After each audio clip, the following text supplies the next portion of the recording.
Hi, I'm Angelica Torres, and I want to share my personal experience with social media.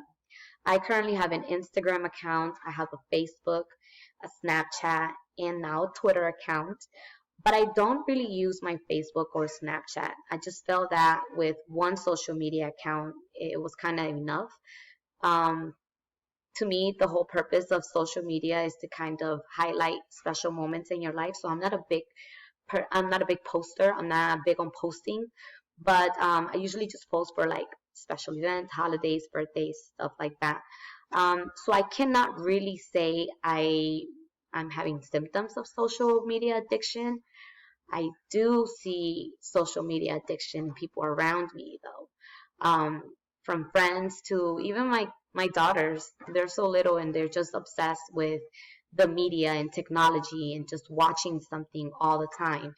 And I think that my purpose with this website is to kind of bring awareness to people to take a break from social media and kind of figure out how your day might go without having to check in on someone all the time, what they're doing, what they're posting. Unfortunately, this is where FOMO comes in, the fear of not being included or not knowing or not being there. Basically, this happens when a lot of people have feeds coming in and they see celebrities or friends living a certain lifestyle that they don't live. So this brings an anxiety to people that even though they have anxiety, they want to keep checking what other people are doing and they want to keep comparing and it's bringing up an emotional toll on a lot of people. So what I've noticed in my research is that this is something that happens very often, and I found some great tips to kind of take a step back from the social media world. And if you can't do it all in one time, there are steps that you can take to get there. If you feel that you'd rather just disconnect completely, I've also researched that there's something called social media detox, where people are just deleting their accounts, whether it's for a small time frame or for a long time, and it's bringing back that self-esteem, that healthy social media lifestyle that people need. Social media is actually a great thing to me. I feel that it helps people connect. It brings people together in many ways. And it's also great to kind of see what family members and friends are doing and watch memories. That's how I see it, but a lot of people don't have the same perspective. My personal experience turning off from social media was pretty challenging. Um, I did have to turn off my phone for 24 hours where I wasn't able to check my messages on social media or check my apps or emails. So it's a little different, but it was a challenge. Not really because of the social media part of it, but because I use my phone to kind of make my day easier in so many ways. I think I am part of that generation that is app enabled, and I don't want to become app dependent. So that's something that I also want to do more research about.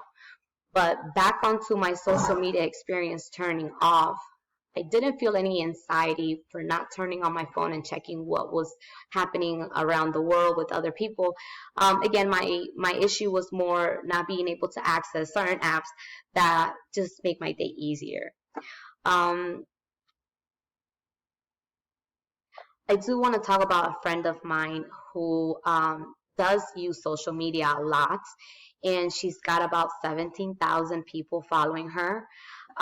We've talked about how she's gotten these many followers, and it's all about content. It's all about what she's posting, how she's branding herself, and there is that need to post something all the time. That can also be overwhelming. According to my friend, she did have to sign off for a while, just because that pressure of having people expect content from you was becoming something that was bringing an emotional toll on her as well. So again, social media is not so bad. It's not something that I would say don't use at all. Like I said, I am pro social media. I feel that if you use it the right way, it's something that can just bring people together. Um, but it's not, a lot of people overuse it, and again, it's not about not having social media. It's about knowing how to use it and knowing how to manage your content so that you don't feel pressure, you don't feel overwhelmed, and if other people's content is affecting you, you might as well just delete them too, even if they're your friends. I heard a lot during my research that there are many people that have reported feeling negative about content from their own friends and family. So it's okay to unfollow, to delete, and let go of those people, because even though you guys get along great face to face, you don't necessarily need to get along in social media. Um, I don't feel that that's me, but it helps out a lot of people to think that way, just to kind of get away from those who are making you feel any emotions that you're not feeling comfortable with, and just creating a space in your social media that you feel comfortable in, and that will give you a better experience. Well, that's all I have for today. I hope my review on this gives everybody a chance to kind of recognize how they're using social media, and if there's anything that needs to be different, then maybe this website can help you get there.